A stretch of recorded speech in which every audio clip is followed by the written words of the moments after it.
So for a kind of a project approach, I've used MS Project to have the plan in place for the PMP certification. MS Project is a wonderful tool wherein you can schedule the project, you can have the task, and then you can have the Gantt chart assigned to it, and then execute the project, check how it is progressing, and finally close the project when all deliverables are done. So just for reference, I have used the MS Project. So once you have decided to take up a PMP exam, that is based on the earlier discussion we had in project initiation, that is task 3, task 4, task 5, task 6. Once you have decided to do that, next step is get into the planning for your PMP certification. Of course, that's a project planning as well in this case. So the first thing you need to do is decide about the 35 hours of contact class. How to go about it. I presented in the previous presentation, I presented 6 different ways through which you can get the 35 contact hours, which is mandatory for your PMP certification. Additionally, I would suggest becoming a member of PMI. Once you become a member of PMI, you get the PMBOK guide free. You can download it because that is your essential study material for your certification. So become a PMI member. So once you become a PMI member, your exam cost is also discounted. So you have the advantage there also. One is that you get PMBOK and access to the PMI online library plus a discount on your exam. So I would suggest become a PMI member during your planning phase itself, and then plan your study schedule. Again, depending upon your support from the stakeholders, particularly from the family and particularly from the employers, and both of them is going to support you, your task will be much more easier.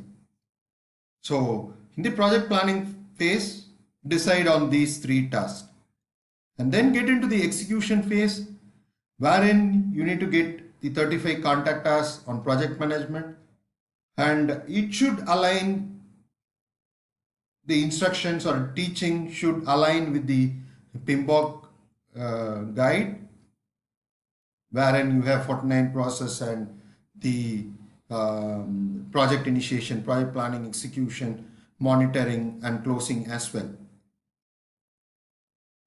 So once you have completed the 35 hours of contact class, go through the PMBOK guide. First time you read through it, could be first time when you read it, it could be vague, little bit dry as well. Not an issue, because the first time read will be like that, because there's so much of concept, so much of terminology, so much of formula involved. So first time it is difficult to grasp everything, which is fine. So maybe you do a second time or revise it as well, and parallelly you take the test through flashcards, which is built in this course. Take that, attempt that as well, and check your performance, whether you are able to recollect the answers whenever the questions are posted in the flashcard. Additionally, you can submit your application for the exam and schedule the exam as well, because the application process may go through the audit or it could get approved to schedule the exam. So you can take that as well. Have a lead time of, when you submit, have a lead time of somewhere about, again, it depends on the individual. My suggestion is somewhere plan it a month. Maybe if you are in September, plan it sometime in October or November. And once you do that, once you have done one round of study or maybe another round as well about the PMBOK, take the mock exam. That is as far as your monitoring your project of PMP certification. Take the mock exam, assess yourself, check where you stand. If you are scoring somewhere about 70 plus, it is good. If you are falling behind, yes, go through the PMBOK once more, PMBOK guide once more, read through it.